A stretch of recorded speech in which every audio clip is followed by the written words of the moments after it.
Muy buenos días, me encuentro en este momento con el licenciado Raúl Novillo Alarcón. Vamos a conversar, estamos en este momento en su domicilio, vamos a preguntarle, porque él ha sido un periodista eminente de aquí de La Paz, y no solamente de La Paz, hemos visto su recorrido que ha hecho a nivel internacional y como en toda Bolivia. Para mí es un grato honor estar aquí presente, querido Raúl. Coméntanos sobre este trabajo que has venido realizando como periodista desde tus inicios hasta este momento que estás como presidente de la Asociación de Periodistas. Encantadísimo de tenerte en casa, bienvenida. Y es un placer tenerte acá en la casa.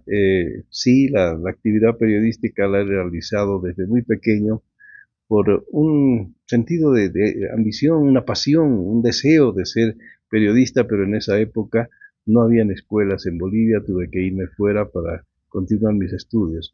Pero sí es una pasión que tengo el trabajar frente a un micrófono, frente a una cámara. Hoy en día ya no se puede decir máquina de escribir, tendríamos que señalar que se trata de un tablero de computadora que hoy en día nos permite llegar a la gente.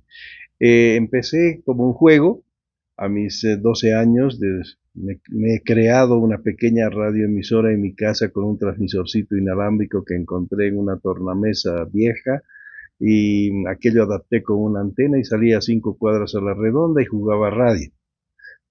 Después escuchaba radio en onda corta, la voz de los Estados Unidos de América, Radio Carver, Radio El Mundo de Buenos Aires, etcétera. Y mi punto focal en la vida ha sido llegar a la voz de los Estados Unidos de América desde pequeño.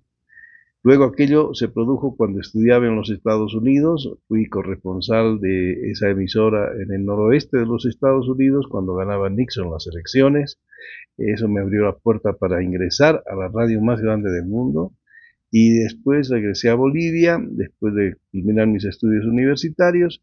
Eh, aquel, aquella vacación de 3 meses en Bolivia se tornó con 3 años que me quedé acá haciendo televisión, haciendo radio, aquello que siempre me ha gustado. Enseñaba inglés en televisión, leía el informativo del Canal 7, que era el único canal en esa época, en el año 1970, cuando yo llegué. Y entonces aquello fue una pasión muy grande que se fue desarrollando ya como una profesión. Trabajé en varias emisoras de Bolivia y después me fui a los Estados Unidos a trabajar a invitación de La Voz de los Estados Unidos de América, siendo el primer boliviano que llegaba allí a mis 27 años. Era el Benjamín de la familia y encontré un grupo excelente de personas que me ayudaron. Eran los mejores profesionales del continente. Y a mí aquello me sirvió como una escuela. Trabajé allá en radio, en televisión, regresé a Bolivia y también he sido gerente del Canal 7 a invitación del doctor Paz Estensoro. Llegué a Bolivia en el 88, fui gerente del Canal 7 3 veces en diferentes gestiones.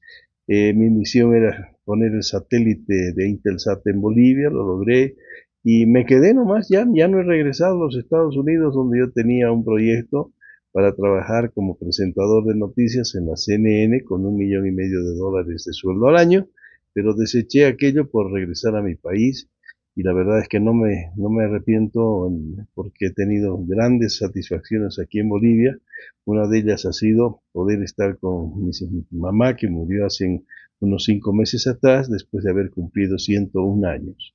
Los millones no me interesan tanto como el gozo de poder compartir con mi familia, mi país y mi ambiente.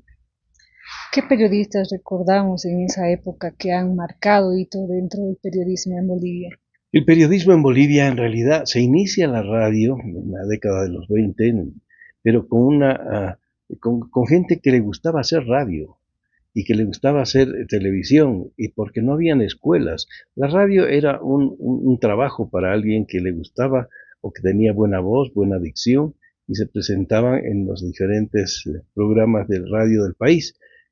Pero como no habían escuelas, todos eran empíricos inicialmente, grandes estrellas. Y después la gente que hacía teatro se convierte en locutores o se convierten en presentadores de televisión y realmente aquellas hermosas voces de la radio van a la televisión y hay grandes, destacados colegas. Puedo mencionar entre algunos, bueno, el que los promovía mucho era Raúl Salmón, que era el director de la radio Nueva América.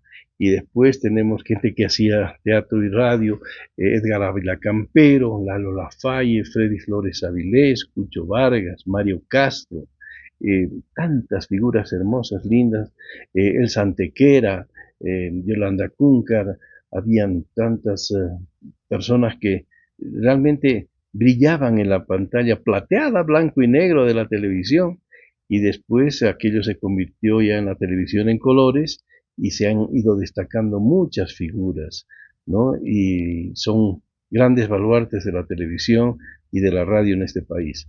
Pero han habido grandes figuras y existen también hoy en día colegas de muy alto nivel, pero los inicios de los que yo he sido partícipe no han sido fáciles, pero ha sido trabajo de equipo, donde nadie se sentía protagonista o estrella, sino que todos hacíamos un trabajo conjunto en favor de quien nos veía, nos escuchaba o nos leía.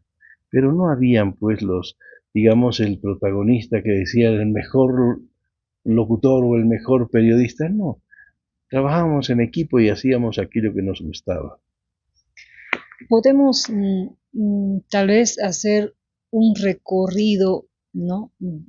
Imaginario en los 90s, en los 80s podemos hablar el tema de la radio, cómo se inició la radio, la historia de la radio como también la televisión. Claro, la radio en Bolivia se inicia en realidad con el primer técnico, que es un señor José Camacho, que en Sucre saca una radio jugando